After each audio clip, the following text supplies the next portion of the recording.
বিভিন্ন সামাজিক কর্মসূচির অংশ হিসেবে শনিবার রাজধানীর উত্তরায় ফ্রি মেডিকেল ক্যাম্পের আয়োজন করে মহানগর বিএনপি। এতে উপকৃত এলাকার বিভিন্ন শ্রেণী পেশার মানুষ। এর উদ্বোধন করেন বিএনপি সিনিয়র যুগ্ম মহাসচিব রুহুল কবির রিজভী। পরে দেশের সার্বিক অবস্থা নিয়ে অনুষ্ঠিত হয় আলোচনা সভা। এতে অংশ নেন দলটির বিভিন্ন পর্যায়ের নেতাকর্মী। রুহুল কবির রিজভী বলেন, দেশে সুশাসন প্রতিষ্ঠায় দুষ্কৃতিকারীরা যদি দলের মধ্যেও থাকে তার বিরুদ্ধে কঠোর ব্যবস্থা নেওয়া হবে এবং হচ্ছে। অনেক জায়গায় এই প্রশাসন থেকে গরিমসি করা হচ্ছে, অনেক জায়গায় ধরছি বলে তারা মামলা নেন।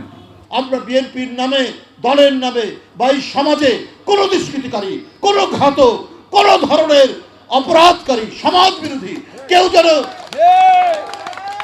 দলে আশ্রয় না পায়। যদি দেখেন তার এই ঘটনা, সাথে সাথে আপনারা ব্যবস্থা গ্রহণ করবেন।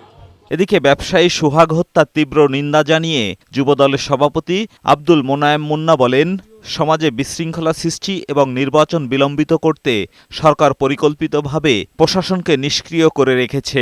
এই ঘটনায় যারা সরাসরি সংশ্লিষ্ট হিসাবে ভিডিও ফুটেজ ও সিসিটিভি ক্যামেরার ফুটেজে যাদের দেখা গেছে, আশ্চর্যজনকভাবে তাদেরকে মামলার প্রধান আসামি করা হয়নি।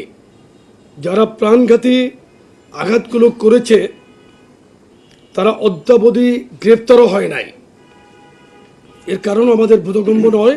নেতাকর্মীদের বিরুদ্ধে অভিযোগ উঠলেই তাদের বিরুদ্ধে যুবদল সবসময় ব্যবস্থা নিবে বলেও দাবি করেন সংগঠনটির সভাপতি। এজাজুল হক মুকুল, বৈশাখী সংবাদ, ঢাকা।